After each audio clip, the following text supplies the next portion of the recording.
um ponto que a gente comentou ali que eu não posso deixar de perguntar e citar é: por que que o plano de saúde sobe tanto no país e a gente tem uma regulamentação, ao meu ver como corretor, que às vezes impacta muito, que a gente escuta o seguinte: não, as empresas, as operadoras, elas focam hoje muito mais no plano de saúde para pessoa jurídica. Eu já escutei que para pessoa física tem uma limitação lá de reajuste na ANS.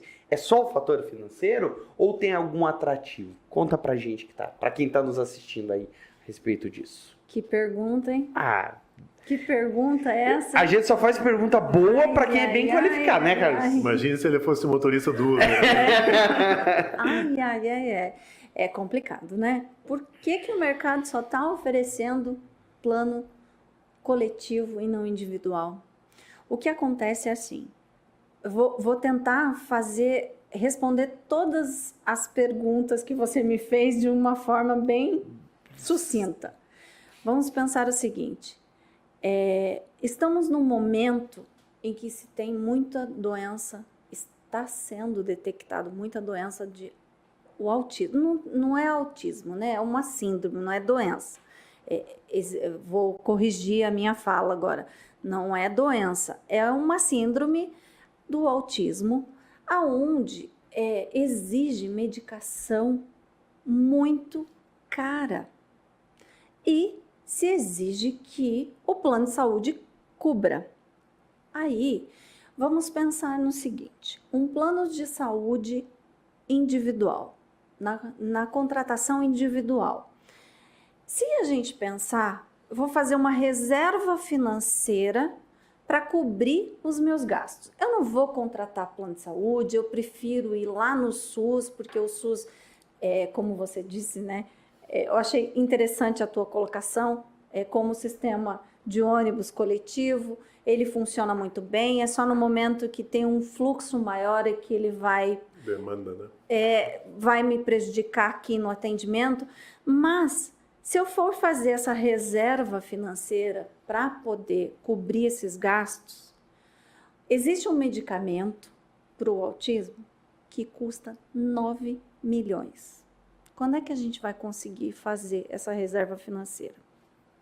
E o que está acontecendo com o mercado por conta desta questão do plano individual? Eu não vou conseguir ter uma massa que vai prevalecer o mutualismo, porque o plano de saúde, assim como também os seguros, a maioria, o que prevalece é o mutualismo.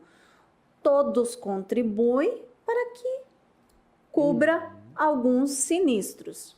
Aí, o que acontece? O custo é elevado, na hora de fazer um equilíbrio financeiro que vem o reajuste, a ANS determina que para os planos individuais familiares seja reajustado apenas aquele índice que ela fez o cálculo, então vai ser feito aquele índice, 9,36. Isso, 63, que foi o último divulgado no ano passado. Ok, isso é o suficiente para cobrir um medicamento que entrou sendo exigido que passa a cobrir? Porque o que acontece com o rol de procedimentos?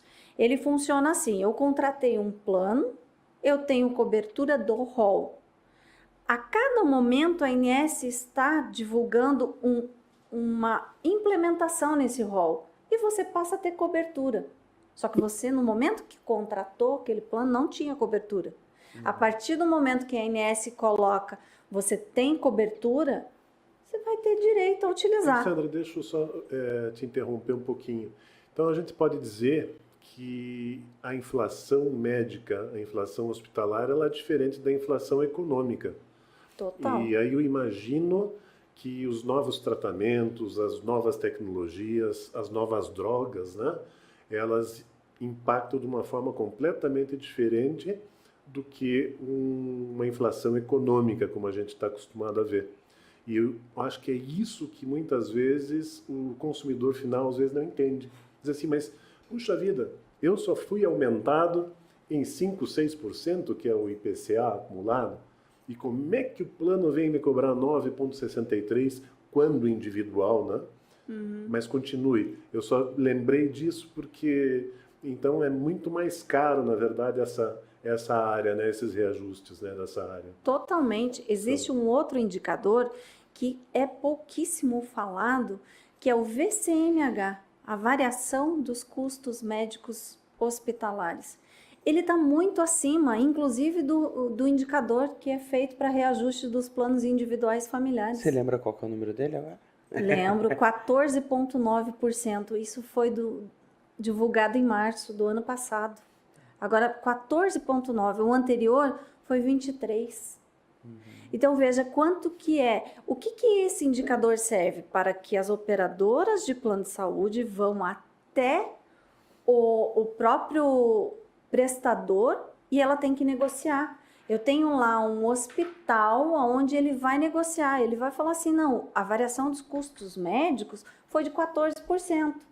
Só que a operadora só conseguiu reajustar 9. no individual. No individual, né? No jurídico, os reajustes vem acho que cobrindo, digamos assim, uma parte da... Mais ou menos. Posso garantir para vocês que é mais ou menos, vem cobrindo. O que acontece? A Inés, ela tomou muito cuidado, inclusive para não prejudicar a população. Ela tomou cuidado porque ela colocou um critério de cálculo que o atuário vai fazer, que é chamado pool de risco. Então, ela pega contratos de planos coletivos e une todos esses contratos com menos de 30 vidas, menos de 50 vidas. Vai depender do critério do desenho que a operadora fez. Mas vamos colocar aqui 30 vidas.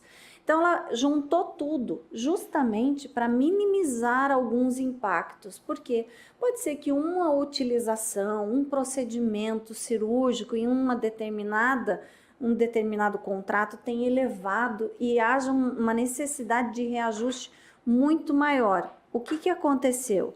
Com esse pool de risco, ele minimiza o reajuste. Então, tem o reajuste, sim, ele é mais livre negociação. Então, como se fala livre negociação, aí as operadoras optaram por comercializar mais. Por quê?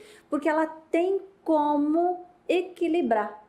Veja, nós estamos falando de um lado onde ela tem que negociar com seus prestadores esses procedimentos médicos. Em contrapartida, tem o produto individual familiar, onde ela tem uma margem aqui, não pode aumentar mais do que aquele indicador lá feito pela ANS, e tem o plano coletivo que ela pode negociar. Então, só que tudo é feito cálculo, tá, gente? Isso é muito importante falar. É feito cálculo, tem como comprovar. Da onde que saiu o número, não é assim, simplesmente chega lá e fala assim, ó, eu vou reajustar o teu plano coletivo em 50%. Tem como comprovar. Foi feito, houve uma utilização, tem utilização tem cláusula contratual, ela tem que ser seguida.